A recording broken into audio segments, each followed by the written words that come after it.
What's going on, everybody? Welcome back. Steelers Rewind here on PennLive.com.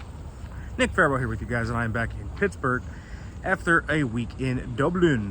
That was a good trip for the Steelers, a fascinating one. Never been to an NFL international game, so that was my first time. But now that they are back, they are on their bye week. They're here just for today. They will then head home. It is a late week for the Steelers. It's a banged-up team.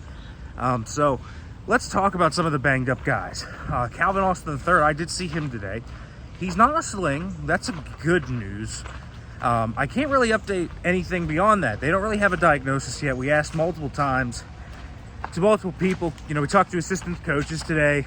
We talked to some players. Scotty Miller said he's the next man up if Calvin is hurt, both the punt returner and at wide receiver. So we'll be seeing a little more Scotty Miller. We'll also be seeing more Roman Wilson. And Zach Kazani said, you know, if Calvin is out for a significant portion of time, they really believe Roman Wilson can be someone that can be an explosive player for them. Between what kind of he does as an explosive crossing route runner, his dirty work in the blocking game, they really like Roman Wilson. And so I don't think we should tap out on Roman Wilson yet. I do think Scotty's the better pure route runner on the outside. And Azani said, you know, when we get Roman out there, we don't really want him to be doing things that he's not good at. And sometimes you need growth and years to become a really good outside route runner that beats press and all these other different things. And so putting Roman, you know, out there necessarily isn't the best idea sometimes. And so they're going to let him kind of figure things out probably in the slot. So if Scotty is the guy that has to do that, then it is what it is. I also think Ramsey is probably going to miss a little bit of time, but this Steelers team feels really confident they fixed the miscommunications. I believe that the miscommunication on the Addison play happened because Deshaun Elliott was in the nickel. Brandon Echols and Jalen Ramsey both got injured. Echols is fine, by the way. But when you look at really the issue there, it was all about the calls going through the nickel, and you didn't know Deshaun was the nickel. And so I think that was part of that. Caleb Johnson's struggles, I think, are becoming a bit of an interesting topic with the Steelers right now.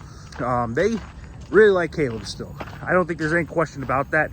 And A. Fooker said, you know, he just gained a lot of confidence this week. He had 6 rushes for 22 yards. It's not a stunning stat line or anything. But he had a few really good runs.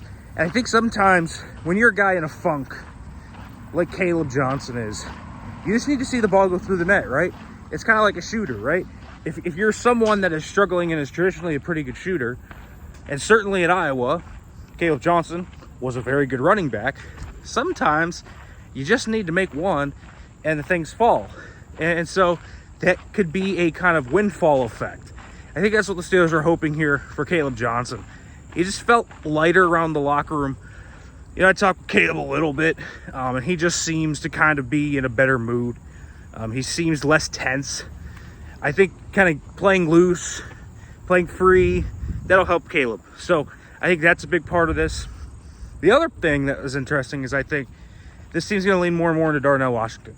I really do. You know, Alfredo Roberts talked today to us, and he kind of said, listen, what he does in the run game is so dynamic, and there's just not many guys that can do it. And then on top of that, not only can he do that in the run game, he also frees you up in the passing game to still throw jump balls, contested balls.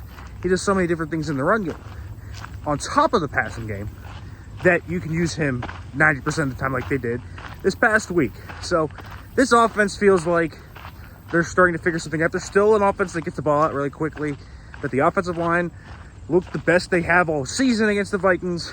They don't throw the ball downfield a ton, but that can come if defenses start to play them man-to-man. So we'll see how things kind of work out here over the next few weeks.